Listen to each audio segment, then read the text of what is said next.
Our guest this evening is Mark Blyth. Mark was born in Scotland. He taught at Johns Hopkins University, and he is currently the Eastman Professor of Political Economy at the Watson Institute for International Studies and Brown University. Glasgow, Baltimore, and Providence. Mark knows how to pick urban utopias, I think, and where to live. His scholarship takes up the idea of the role of ideas in politics, which is a subject that's close to my own work. So it's a special pleasure to be here tonight and to have this opportunity to engage in a conversation with Mark. Here's how he describes his own work, and I quote him. Blyth's research, and I quote, focuses upon how uncertainty and randomness impact complex systems, particularly economic systems, and why people continue to believe stupid economic ideas despite buckets of evidence to the contrary.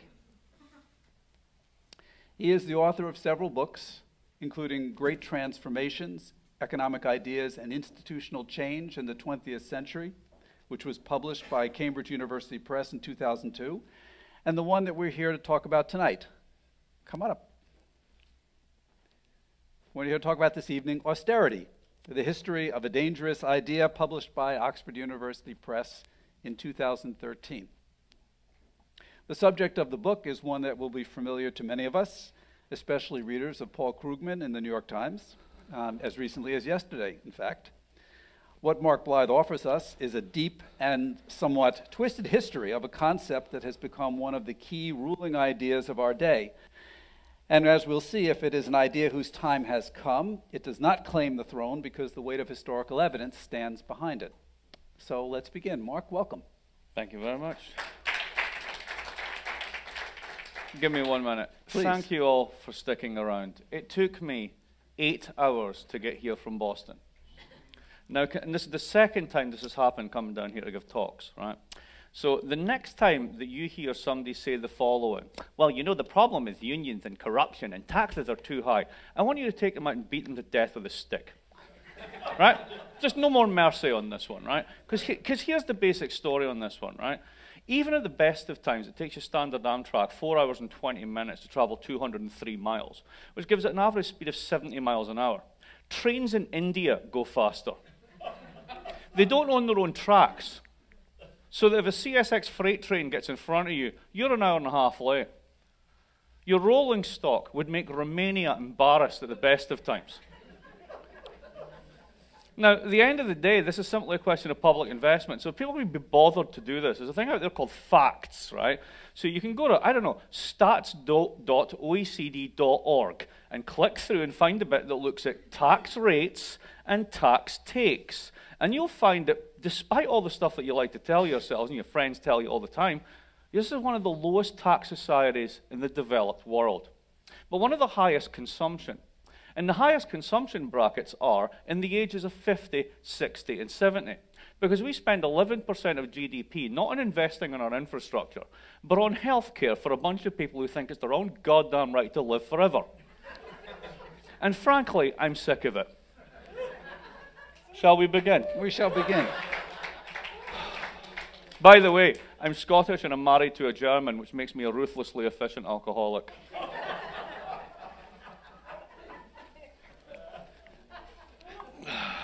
Although my role this evening may be entirely superfluous, I do have some questions to get you started. Go on, then. Talking about the Let's book. go. Austerity has an unusual structure, the book. Although the subtitle reads, The History of a Dangerous Idea, you don't actually discuss that history for the first 100 plus pages. Right. Why the very long prologue, if I can call it that? Because it's not a prologue. Okay. If you actually get to the back of the introduction, it says, the book is modular. For those of you who want to figure out why we have to be so austere, and I'll get to what that means in a minute, just read chapters 1 and 2. It's called A Too Big to Fail Problem in the United States, which collapsed the economy and levered up the public balance sheet. And then a too big to bail problem, which is the European problem, because their balance sheets of their banks are interconnected, and effectively all of them borrow in a foreign currency, and it's run by inflation-phobic Germans, which explains the mess that they're in. So to actually get a handle on this whole thing, you kind of have to explain why there was a crisis here, how that showed up in Europe. That's the sum total of the mess. Now let's get to the bit 100 pages later where we figure out the kind of, if you will, the etymology or the history of this idea as to why we keep coming back to this touchstone that whenever there's a crisis, A, it must be the fault of the government, and B, the solution is always to cut, despite the fact that there's pretty much zero evidence for this being true over 400 years, except in about 3 or 4 special circumstances, which I'm happy to elaborate. And you shall. I will. You say that the roots of austerity lie in the particular attitude toward the state that we find among theorists of capitalism, the earliest theorists of capitalism. I'll quote, their view of the state is can't live with it, can't live without it, don't want to pay for it. Exactly. What does that mean? All right, so go back to John Locke. Might as well go there, because everyone likes Locke. Well, some people do if they're liberals. Anyway, so John Locke, life, liberty, property, all that sort of stuff. The basic idea is you need to have a state, but you don't trust it. Why not? Because you need a state to do all those things that made capitalism possible, first in England and then across the world. So, for example, let's say the medieval order. Have you watched Game of Thrones? Right? Okay, so just imagine it's Westeros before the war, right? So what do? You have a bunch of local gangsters who keep the local peace in exchange for taxes, right? That's pretty much the deal. So there's the medieval order. And somebody comes along and thinks it'd be a good idea to knock all these guys off, consolidate all the land holdings, get rid of the peasants, and grow sheep. Because then you can sell the wool to the Germans because they have more money than you because they have silver mines, right? And then you can begin to do this game called capitalism. It's called the enclosure movement. In order to do that, you need to have a war. Why? Because you need to knock off these guys, but more importantly, you need to control the state. Because if you don't control the state, you can't clear the land. You can't establish the laws of property, magistracy, inheritance. You can't do coinage. You can't do banking. You can't do all the things that we take for granted as capitalism. And that old story runs all the way through. You can go through Smith, you can go through Hume, you can go into the 19th century, and essentially the story of liberalism's relationship with economics and the state is exactly this. You can't live with it. You hate it because any state that's big enough to defend your property is big enough to come after you, hence your Second Amendment, right? But on the other hand, the Second Amendment on its own ain't going to mean anything if you don't have the institutions that make capitalism possible, which is a function of controlling the state and passing certain laws and so on and so forth. So you can't live with it. You can't live without it, but by God, you don't want to pay for it. And this is where government debt comes into the equation. Because nobody likes to pay taxes, particularly when you have highly skewed income distributions as we do today, and as historically we've had for most of history, and the people at the very top really don't pay taxes. Because then you've got a problem. The people who receive the most protection for their assets are the ones who pay the most tax as a proportion of the population, but as a proportion of their income, they're the biggest cheaters there are. Which is still true today. What lesson about public debt did Adam Smith and his peers try to teach us? That we'll all die of it. Now, this makes perfect sense if you think about it, right? So you're writing in 1770, whatever, when The Wealth of Nations is coming out, his comrade Hume has formulated the first sort of serious ideas about public debt. And the basic idea is this: public debt is kind of a free option for a businessman. It's brilliant. Because, let me see, I can invest in something risky, like a business. I've got an unknown rate of return over an unknown duration. All sorts of bad things can happen. Or I can just buy debt from the government. Because it's brilliant. You see, if I give them $1,000, 10 years later, they give me $1,000 back. And they pay interest the whole time. Well, that's awesome. But the thing is, in order to, like, say, get that debt into the government would have to offer a rate of interest equivalent to that available in the private sector, but at a risk-free return. Now, the minute people figure this out, who in their right mind is going to invest in a real economy? They're just going to invest in debt. So they're going to buy more and more debt. And eventually we end up indebting ourselves, and then we run out of like debt saturation. Then we invest in foreigners, and foreigners buy our debt, and then, you know, USA owns China is the contemporary example, right? And then you do all this, and eventually there's so much debt and we all die of debt, right? Now, there's just a couple of problems with this that you need to bear in mind. Number one, public debt is basically the assets of the private sector. It's an equivalence. If you sell debt, if you buy debt from the government, right, then essentially I'm taxing you to pay for it. But I'm also taxing you, so you appear on both sides of the equation. So you own the assets that you owe to each other. right? Put that to one side, right? Second one, there are very few places in the world where you ever get so indebted to the outside forces that you become hostage, particularly with advanced economies, but again, put that to one side. The really big one is this.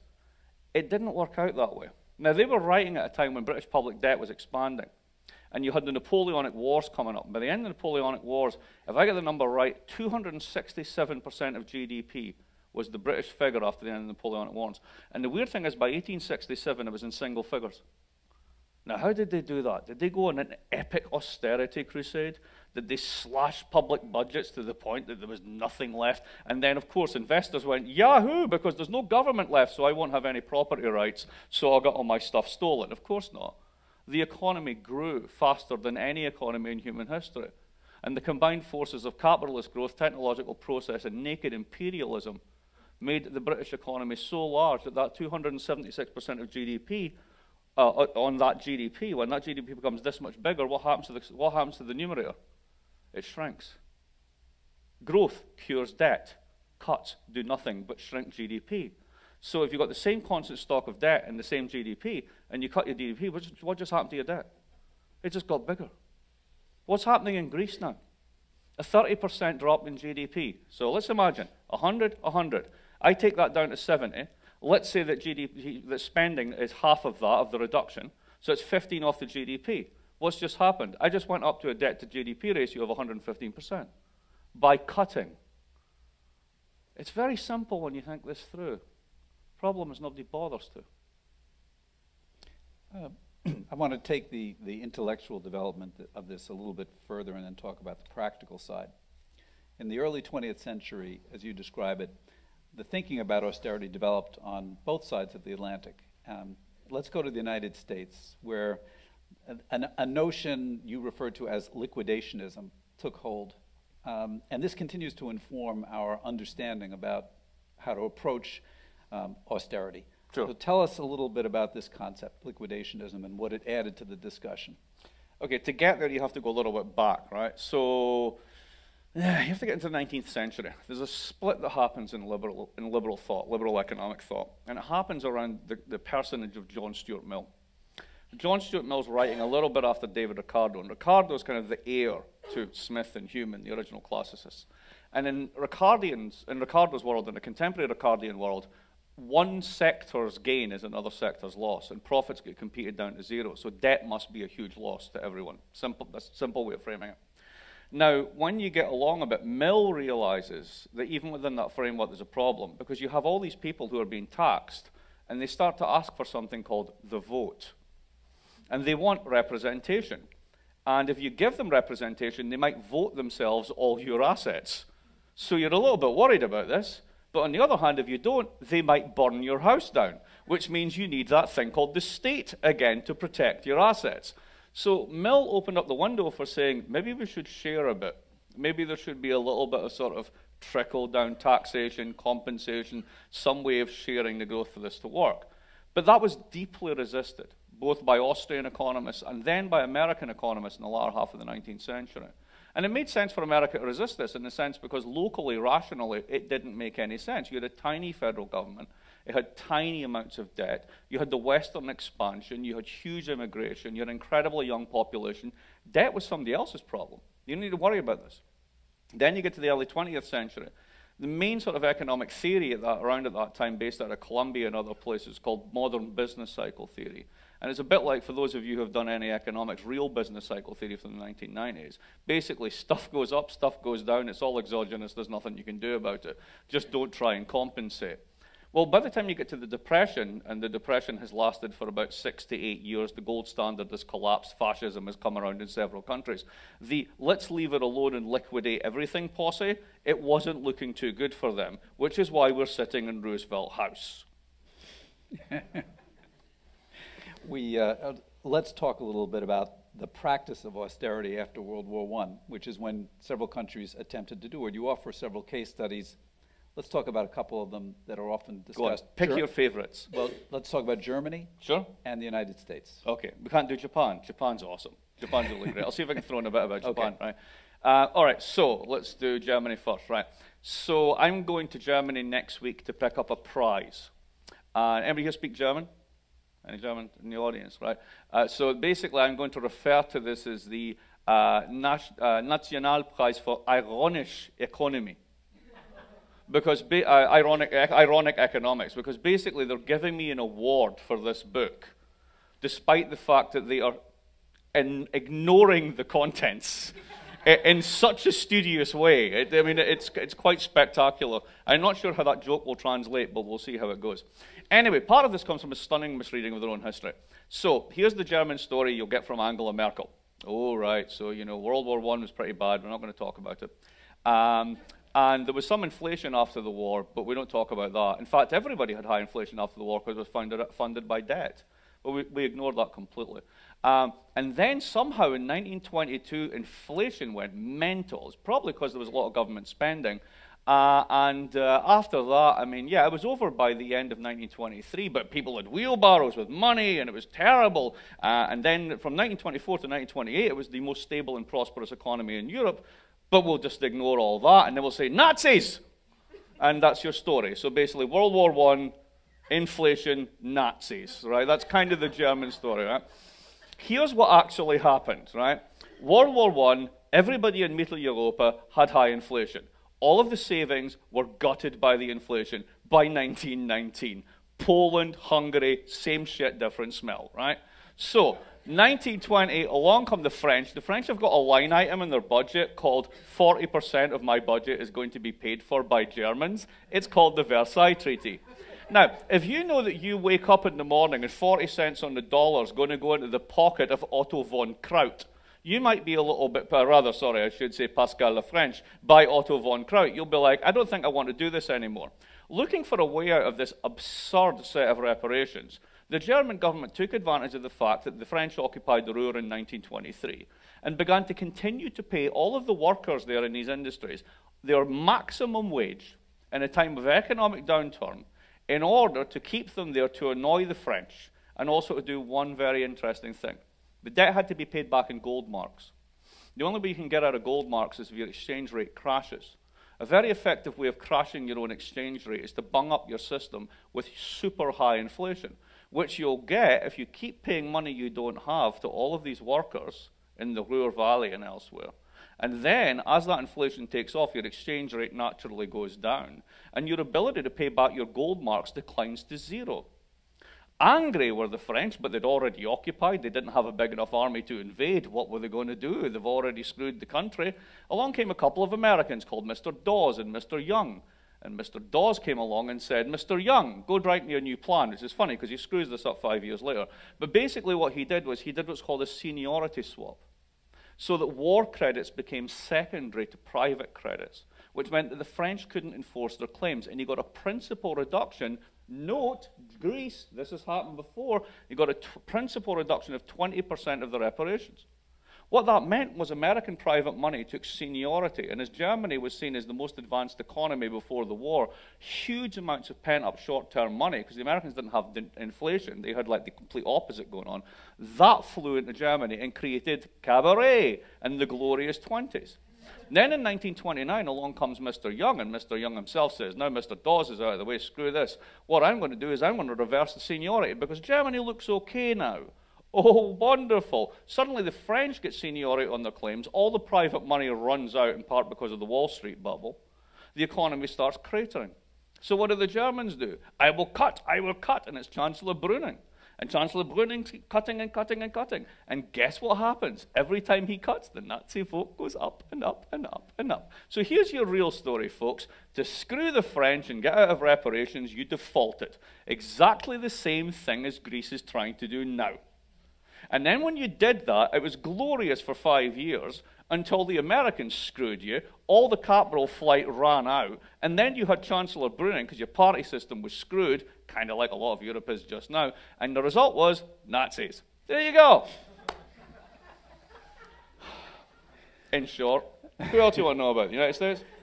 Yes. Japan's more fun. You really want to, come on, you don't want to, Japan's really more fun. All right, you want to talk about Japan? I won't stand in your way. Talk about Japan. All right. So imagine you're on the periphery of the world economy at the end of World War I. You're on the Allied side. You haven't committed any troops. You haven't lost anything. You're in the perfect position to take part in post-war boom. But there wasn't one. So you've got all these export industries because your entire industrial structure is based on copying the American post office, believe it or not, because they didn't have a banking system, so they couldn't copy the Germans. So everybody still puts money at the post office savings account. All of this goes into the German equivalent of the Grossbanken and the Sparkassen, which is basically the Kreetsu and the Zabatsu. You've got these huge industrial financial combines that's all geared for export, and exports collapse after the war. So what does the government do? We need to have a super deflation. We need to be, just like the Eurozone today, more competitive. So they decided to take 30% of GDP out of circulation in 2 years. Greece did it in 5 under the Troika. They did it in 2 voluntarily. They had what we call the Showa Depression. It was the deepest recession in human history recorded from 24 to 26. They did it. They took 30% of GDP out. Their cars became so cheap. It was insane. So even in the context of the 1920s, their exports started to pick up. So what did we do? The receiving countries, we stuck up tariff barriers. Screw you, Japan. So the Japanese, unperturbed, said, we need another cut. So they took another 10% of GDP out. By that point, the only thing left was the military budget. They signed the Washington Naval Treaty. They agreed to every arms limitation in the book. And eventually the military said, I've had enough of this crap. And they assassinated the Prime Minister and the Finance Minister. 6 senior bankers, 24 civil servants at a senior rank, and about 300 associated MPs and hangers-on. Something I'd like to do in Britain. and to the board of Amtrak, but we'll put that to one side just now, right? Then when they did this, they put a guy in who was this 78-year-old dude who basically said, screw conventionalism, and he got the central bank to buy bonds. Anathema. And then he got massive public investment going. Terrible. And then the military said, hey, things are getting better. Let's invade China. Probably not the right response, but they went for it anyway. And notwithstanding that, the Japanese economy began to recover, and the result of that was expansionism, and then Pearl Harbor. There you go. See, the U.S. story is tame. We're in Roosevelt's house. You know this story. Why should I tell you that one? Well, all right, so we're in Roosevelt's house, and we know that, in fact, in the period of the latter part of the Depression and World War II, Keynesianism comes to the forefront, the idea that you can spend your way out of a depression gains hold. And in most of the industrial world after the war, that's the prevailing view. Germany is an exception, as you point out, where new ideas take hold that draw on the idea of austerity in some ways, and then later shape the European Union. So tell us a little bit here about how Germany shapes the European Union with its particular post-war plans. Erst sparen, dann kaufen. Now, it's very easy to sort of put a cultural trait on this and say all Germans are hardwired for saving. And my father-in-law is a great example of this because he actually believes in second life, like many elderly Germans do. He saves 20% of his pension.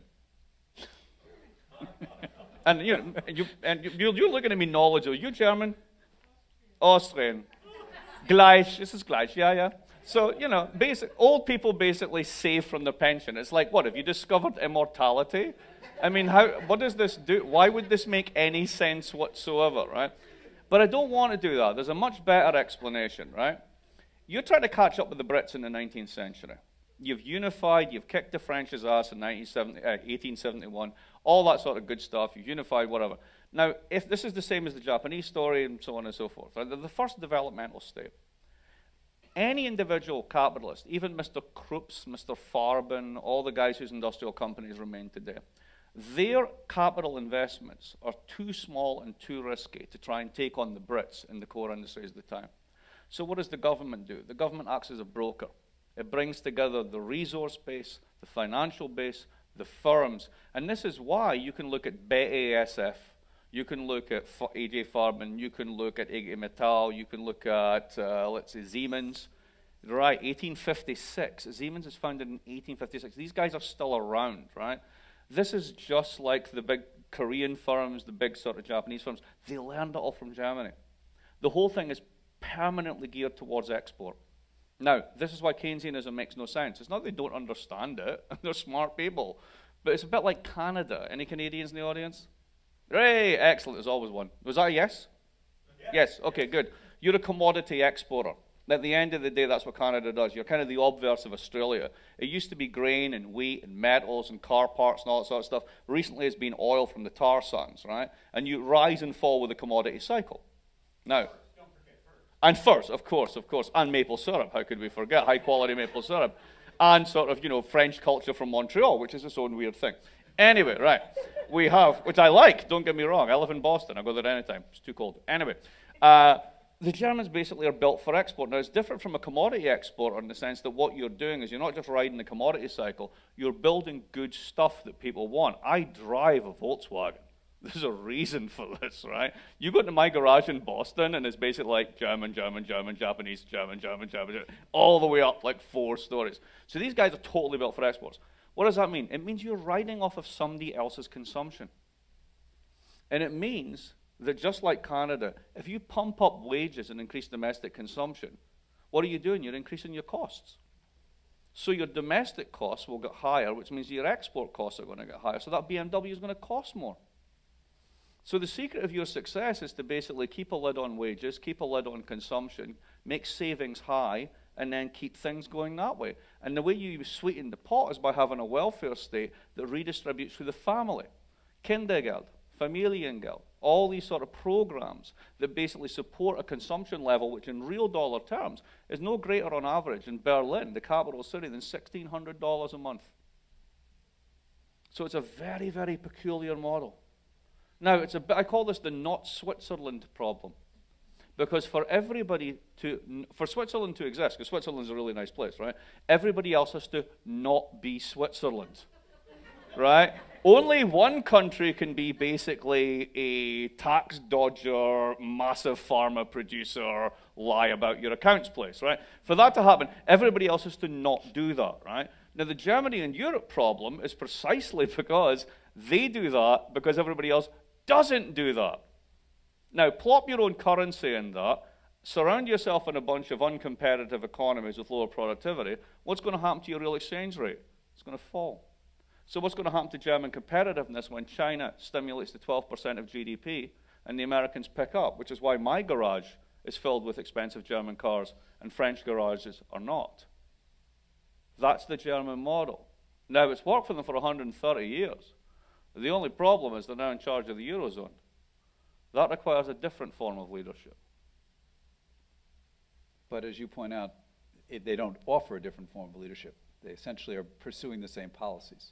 A, because it benefits them. Look, let's think of a good example of this one. I was on Bloomberg Radio the other day, and I really kind of lost it. I'm being mild-mannered just now. You should have heard me.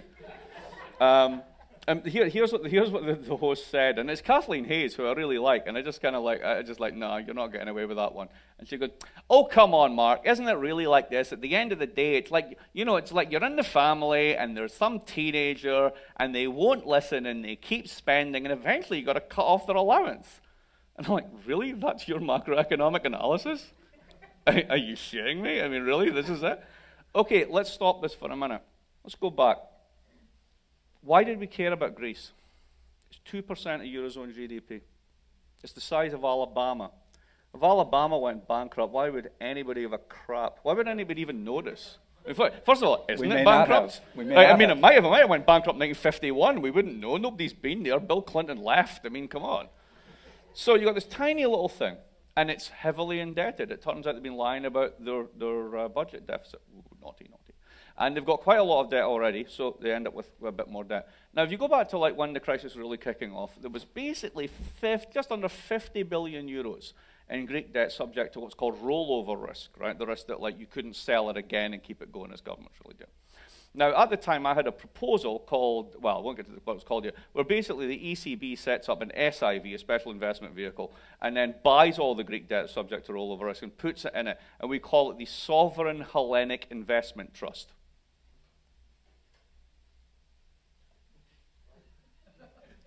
Shit. There you go, right? Okay.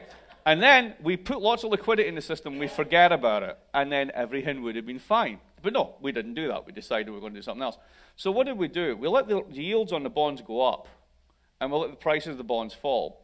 And this happened not just to them. Remember, it happened to the pigs, Portugal and Ireland and Italy and Spain.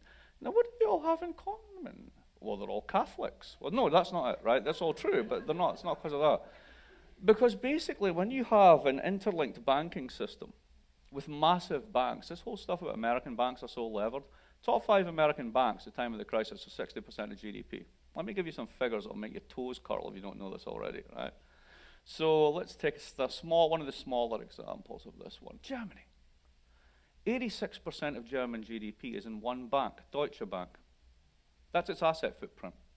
It runs a daily operational leverage of 60 to 1, which means a 3% turn against its assets renders it insolvent.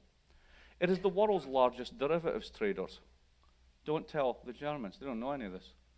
Add another 40% on through Commerzbank, which is one of the crappiest banks in the world, and you have, in 2 banks, 122% of GDP.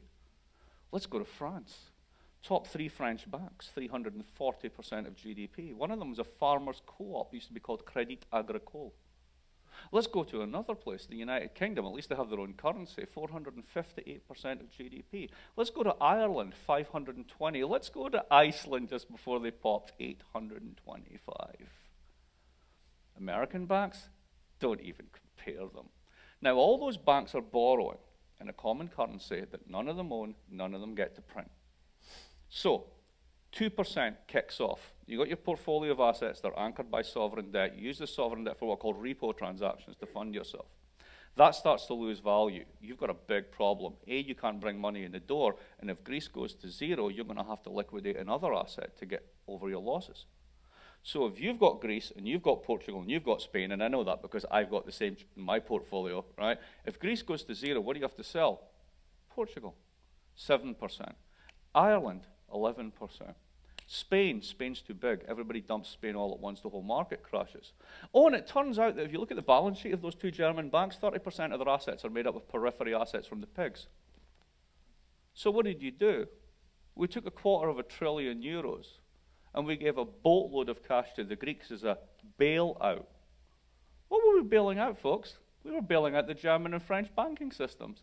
It's just that you couldn't tell that to German and French taxpayers because they'd have a fit. So what did you need to do? You need to make up all the stuff about the lazy Southerners and how they'd borrowed too much and you can't live beyond your means and all this trope nonsense. Because what you're doing is basically a taxpayer's bailout of the European banking system and lying through your teeth, deposing 2 democratically elected governments and generally screwing yourself 7 ways to Sunday in order to do so. We dealt with our financial crisis, and we have every reason to be upset about the way that Goldman and others benefited, but it pales in comparison to what's going on over there.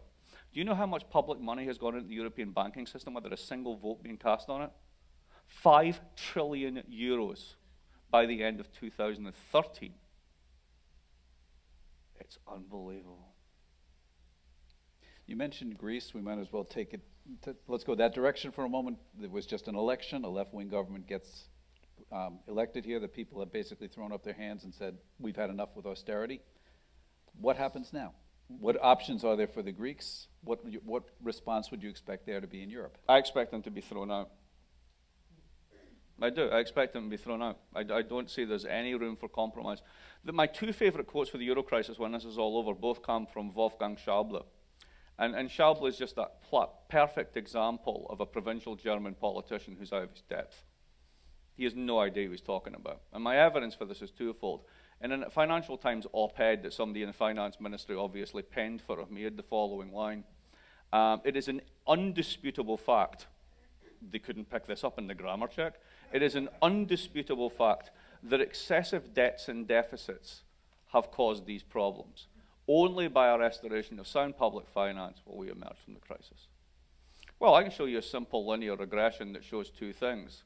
Depth of the cuts, depth of GDP contraction. Greece is over here. I can reverse this. I can change the X and the Y. I can put whatever you want in it, and I'll put Greece up here. And the more you cut, the worse your debt position gets. Oh, and here's an interesting thing. The countries that were most in debt, actually they weren't. Spain paid back half of its public debt in 7 years before the crisis. It went from 51% to 26%. The Irish went basically from, if I got it right, 33% to 14 or 13%. And they were 2 of the pigs. One of them was running a budget surplus in 2006. So if there was excessive state spending, I've yet to find it in the data. Second one, he said just yesterday, The Greeks want to live beyond their means. Okay. Admittedly, when you have given up your currency, which is the stupidest thing you can do, but it seems lots of people thought it was a good idea in the early 1990s, that is more tricky. But the means of a government are not the means of a family, or a household, or a firm. Because governments can increase their means. For example, it would be nice if the Greeks could actually find the people who had the money and tax them more. You can also renegotiate your debt. Why? Because even in Greece, a large proportion of it is intragenerationally held in your domestic population. So if you actually owe each other money in the family, to what extent can your grandson declare the grandfather bankrupt? So once you start to strip all this away and get away from the rhetoric, this is just economic nonsense. Now, if you have a fetish for rules, economic nonsense, and you're really convinced, layman notwithstanding, that the one financial system that managed, this is brilliant, in the Bankgesetztraining, which is the law that they passed in 2010 to reform the banking system, they kind of banned hedge funds in Germany. Oh, it's good, yeah. Hedge funds had nothing to do with this crisis, fact. Second thing is, there are no hedge funds in Germany. Why? Because they have one. It's called Deutsche Bank. So they managed to basically regulate a fantasy financial system that doesn't exist. Now, if that's the capacity of your government, I have no faith in them to judge systemic risk. And they're about to generate an enormous amount of systemic risk. 2 channels immediately, real exchange rate shocks even within a single currency, capital flow and capital flight. Let's not even talk about CDS contagion, the same thing that came the big shock after Lehman. All of those are going to go bang, and we're going to see it because they're going to throw the Greeks out. One last question before. I'd like to point out, by the way, that I'm going to Berlin at the end of the week. I'm married into a family of Berliners. I kind of speak German, and I like the place. I'm not being on this. This pains me. It deeply pains me. You say over and over again in the book that one of the reasons why these ideas continue to circulate and resonate is the claim by their proponents that there is no alternative. Yeah. What's the alternative? Well, the alternative is very simple. Paul Krugman, who you probably read, says we need massive infrastructure spend. No, they don't in Europe. They need it here. I just took Amtrak. I know the case for a massive infrastructure spend when I see one, right? ICE in Germany, they wouldn't have arrived 8 hours late, I'll tell you that much. Even the Italian trains would have been on time, for God's sake. And you know, they're purple, right? Only Italians would actually paint their intercity purple. It's like, it's Italy, we have style, screw you. There it goes. Now, what are we talking about? Alternatives. That's it. Here's number 1. Just stop cutting. If you think about what the Greeks are asking for, we want our debt rescheduled. Yeah, that's kind of symbolic. We want it reduced. That's kind of symbolic, because all you need to do is move it from one column of the ESFS, or whatever it's called, the European Financial Stability Fund, to another. I mean, it's an accounting exercise. They only pay 2.2% of GDP in real interest. But the problem is we expect them to run a 4.5% budget surplus at the same time. Now, to pay 2.2% in interest and run a 4.5% surplus, Greece is going to have to run Chinese levels of growth for about 12 years. If anybody wants a free option on that bet, I'm taking it right now, because that's never, ever going to happen. So what are the Greeks actually asking for? Please just stop asking us to cut. We've cut 30% of GDP. It has done no good whatsoever. I've got an R square of 0.92 on the relationship between cuts and the growth of the debt. It's over. But when you've invested politically in the fact that you've lived beyond your means and these people are a bunch of morons and they need to learn and we all need to play by the rules, it's very difficult to get yourself out of that position. So you batten down the hatches. But the first thing is simply stop doing it. The second one is really think about if you need a single currency. Because if you're not willing to have the political union and the institutions beneath it, whereby you share sovereignty in a real way, such that Alabama, it doesn't matter if it goes bankrupt, because at the end of the day, even if income taxes are locally raised in the United States through state funds, when they go bust, the federal government kicks in. You've got mobility, you've got the same language, people move. That's how we adjust to shocks. Unless you're willing to have and willing to build those types of institutions across Europe, it just ain't going to happen. So you've got a currency, which basically is a problem. You've got a governance structure that was incomplete. And what did they do in 2012? They doubled down. They bought into this thing called the Fiscal Compact, the 2+2, which basically says that everybody should aim towards having a budget either in balance or a structural surplus of less than 0.5% of GDP. Now, given the fact that Spain and Italy are structurally different economies from the German economy, they're not built for export, they're built for domestic consumption, North Italy notwithstanding. And then you add the rest of the Eurozone and Hungary, all the rest of it's a bit of a mess, right? It's really kind of nuts, because what you're basically saying is nobody can run a deficit. Now, really good countries like Germany, in the sense that they're effective and efficient, they can run a surplus. So if you're running an export surplus of 6, 7, 8% of GDP, somebody somewhere has to be running a deficit. But if you make deficits illegal, the only way that they can compensate through their budgets is by cutting. So you're structurally writing permanent austerity into the rules of the weaker Eurozone countries.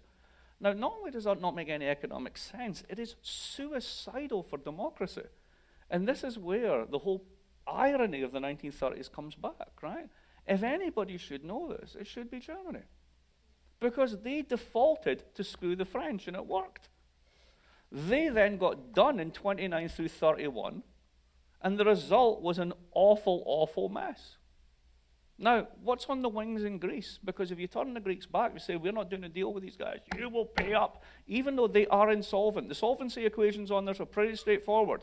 You cannot get a rate of investment high enough to get the growth rate up such that when you're meant to run a 4% surplus, you can pay back your debt at the same time. It simply can't work. It's mathematically impossible. Plus, they're an aging population. All the people with skills have already left. Their future tax base has left. You have a bunch of pensioners, shipping magnates, and olive oil salesmen. It's not going to work.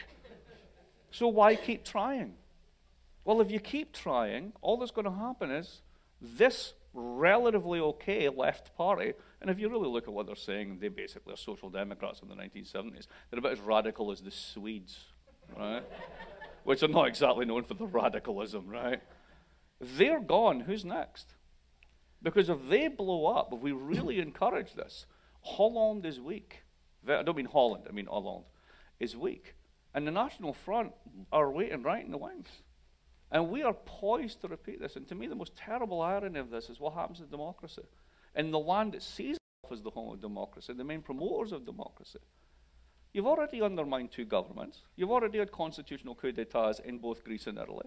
You've just told all the voters of Greece, you can vote for whatever you want, but you're going to have one policy, even if it's insane. All right, what's next for Europe? Well, we'll find out when they kick the Greeks out. I give it about 3 weeks. Batten down the hatches. We have a few minutes for questions. If anyone from the audience would have a question, please, if you don't mind, wait for the microphone and tell us your name when you ask the question. Thanks. Sandy? Hi, yeah, that was great. Sandy Schramm, political science at Hunter. I agree with your diagnosis in large part, but I don't agree with your prediction. I give it a 24-hour half-life. Because of your diagnosis. So you used an oxymoron, or maybe it's a redundancy. You said it was sort of well, it was nonsensical economics. But yeah. Your analysis is that economics is not a real discipline. And then you try to use economic analysis to explain why the Germans think the way they do. I just thought brilliantly, as you do in your book, show that what we're talking about is politics, historically, not economics. Economics is, in some ways, a form of mystification to deny these political realities, which you rather wittingly tonight have exposed. And that's why, no matter how many numbers you throw at the Germans, it's not going to matter. This is about who's going to blink first. The Greeks are not Ireland. They're going to behave differently, and in 24 hours we're going to have to decide, because what you're talking about is right, that the solution is political, that the EU is real, people are going to have to step up, and they know it, and I think they will. Mm-hmm. It depends which bit of economics you think is bunk, right? I mean, here's a very simple one for me. Imagine public sector balance sheets and private sector balance sheets. You don't have to be a Keynesian or anything to understand. It's very simple, right? If the private sector all tries to save at once, then its consumption falls. If you don't have automatic stabilizers in the form of taxes and transfers, then the public sector is going to shrink. So the public sector has to take on bigger debts and deficits to balance that out. If it doesn't, and they both shrink, all you've done is shrunk the economy. This is just a simple kind of set of propositions which I take to be self-evidently true.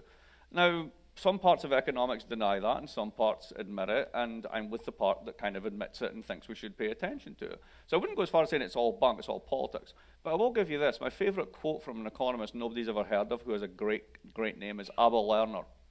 And Abba, it's not somebody who's learning ABBA songs, but you know, Abba Lerner. And he was a Chicago guy, and he said that economics is the queen of the social sciences because it takes as its domain all, the world's solved political problems. And that's a really nice way of thinking about it. You know, markets will do this, yes, so long as the state rules, legislate, all of that's stable, right? And when it's not, it resolves the politics. So this is why I'm not confident, because when it's just down to politics, people get emotional, they get invested, they look at their peer group, they don't look at the long-term payoffs, and they do really stupid stuff. Now, given how the EU has behaved so far, and if it wasn't for Mario Draghi, they would be in an even bigger mess than they are now, I expect them to screw up again. Other questions? In the back. All right. Hi. We'll get to you. I wonder what you thought about the Eurozone's quantitative easing programme, particularly the way that it's being implemented, that the ECB aren't going to take the whole hit on their own books. And if I can be cheeky enough to ask a second question, what's the future for Scotland post-referendum with the massive resurgence of the left? Who wants to hear about quantitative easing or Scotland? We've got limited time. Votes for Scotland, votes for quantitative easing, votes for you don't care. Fine. All right, I'll go with the Scotland one first, right? Scotland is the only country in the world with the... So, for example, as I say, the Germans I know are, you know, they're predisposed to save for their second life, right? The Scottish pathology is we have inverse buyer's remorse. Now, let me explain what that is. I'm going to leave you. Or don't. No, I'm going to leave you. Why? Because I just want to do more of my own thing and I'd be better off without you. But I pay 80% of your bills. But I'm still going to leave you. Well, I'll tell you what, I'll pay 90% of your bills if you stay. No, I'm going to leave because oil, great. But the oil price has just fallen by a third. You'll have an 8% structural budget deficit. I'm going to leave you anyway. All right, we'll give you 95% of everything. Will you agree? Yeah, I'll agree. The very next day, I hate you, and the support for the SNP goes up. This is inverse buyer's remorse. It's like the more you get, the more you hate them. It's totally absurd. So basically, I don't understand Scotland. I think they're mental. I'll just put that to one side. So the future of Scotland is they'll be fine if they're left accompanied by adults. I'll put it that way. That's a bit harsh, but kind of how I get it. All right, quantitative easing. Quantitative easing is the worst of all possible policies apart from doing nothing whatsoever. It's kind of like really elaborate plumbing. It's like Rube Goldberg did plumbing, right? Because what you're trying to do is get like somebody to form bank deposits. So a really simple way to do this is just put money in their checking account and let them spend or give them a tax cut or whatever. No, we can't do that. So what we'll do is we'll distort the price of every asset that we can possibly find by basically dropping 20% of GDP in the global economy. And we'll get a payoff of about 1.2% of GDP for doing it. When the ECB is going to do quantitative easing, two things. They've already done it. The LTRO programs was basically using local banks' balance sheets as the toxic extension of the ECB's balance sheet to buy local bonds. Spanish bond trader told me a wonderful ditty when I was doing the research for the book. It goes like this. This is when the LTRO came out. Spanish bonds are at 7%. They were giving them 1% money for 3 years. They were giving them free money. So the rhyme was, you borrow, what's it now? You borrow at 1 and you buy at 10. You use the spread to bury the dead. You bank it in 4 and repo more and go back to the Italian for more. They knew exactly what they were doing. That was your yield compression in the periphery. Now you've got periphery bank stuff with bonds. Here's where it gets fun. They're in deflation. The only asset that's deflation positive is bonds. Ask the Japanese. So they don't actually care if they get growth. They've recapitalized their banks. They're fine. And they're kept liquid by the ECB. So the ECB comes along with targeted LTROs. You've got a continent which is levered up the wazoo where people have borrowed too much in the private sector, not the public sector. Look at the debt levels in Denmark, Netherlands, places like this, right? Or you're in recession. So you can make money negative and people won't borrow, which is the TLTRO failure. So what are they going to do to the next trick? Well, they've exhausted everything in the unorthodox monetary canon. The only thing you could do now is stop squeezing. That doesn't seem to be on the agenda.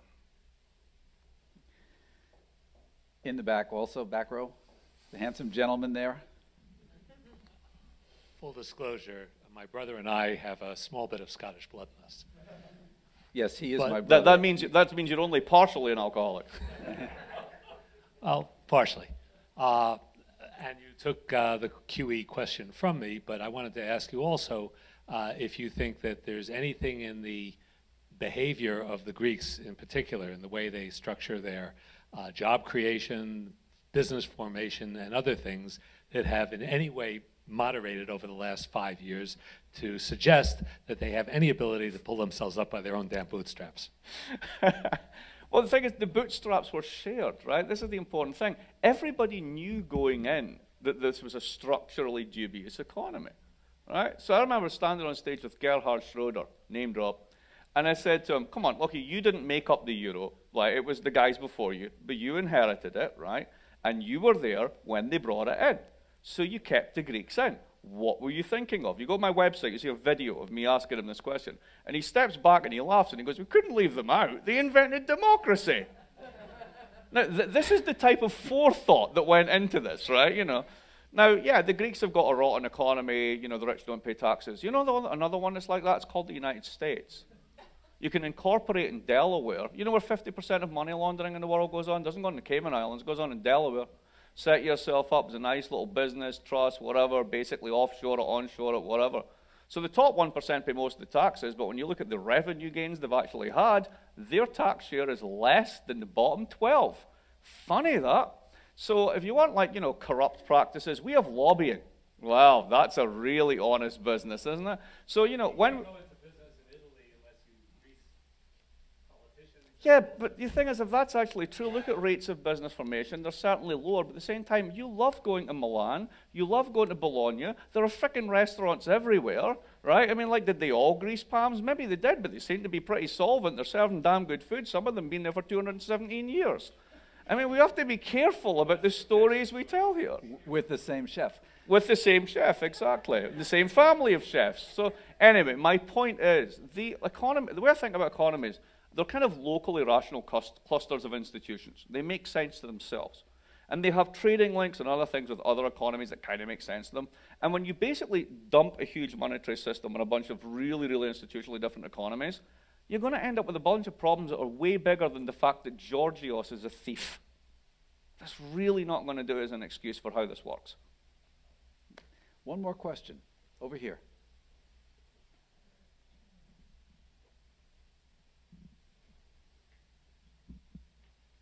Hi, my name is Sarah Shanas. I'm a student in Hunter. I'm an Eleanor Roosevelt scholar, and I study statistics and economics. My question is, in 2008, it seemed like the go-to solution for the EU and IMF was austerity. What do you think they should have done differently besides not austerity? And what newspapers do you read? All right. I'll take the newspapers one last. We'll take the other one first. None. Actually, not true. I'll look at the FT to know what the global investor class thinks is going on. That doesn't actually tell me what is going on. But that's the one I'll look at. All right. IMF in 2008 didn't want austerity. The IMF was one of the main cheerleaders for stimulus. 2008, 2009, through the G20 meeting in 2009, that's when we got all the stimulus stuff going on. Here, even the Germans stimulated. Now, here's the thing, though. Germans have a big welfare state, so they already have lots of transfers. So they don't actually have to go to Congress, get an authorization, spend a lot of money. Their automatic stabilizers gave them a stimulus slightly larger when you control for population from the Americans themselves, right? That's what big welfare states do. The really interesting part was why they decided to override all that. Basically stop the stimulators working. And part of the book is the story of how the G20 meeting in Toronto was this moment where the Canadians, a change in British government, a change in the German governing coalition, meant, okay, we've done our stimulus, things seem to be okay, we need to tighten. This is getting out of control. You've got people like Trichet in the central bank. Trichet is still fighting an inflation that died in 1924. Right? I mean, that, if you think about the constitution of the ECB, it has one target. It is to fight an inflation that doesn't exist and hasn't existed since 1970. I'm being generous with that one, right?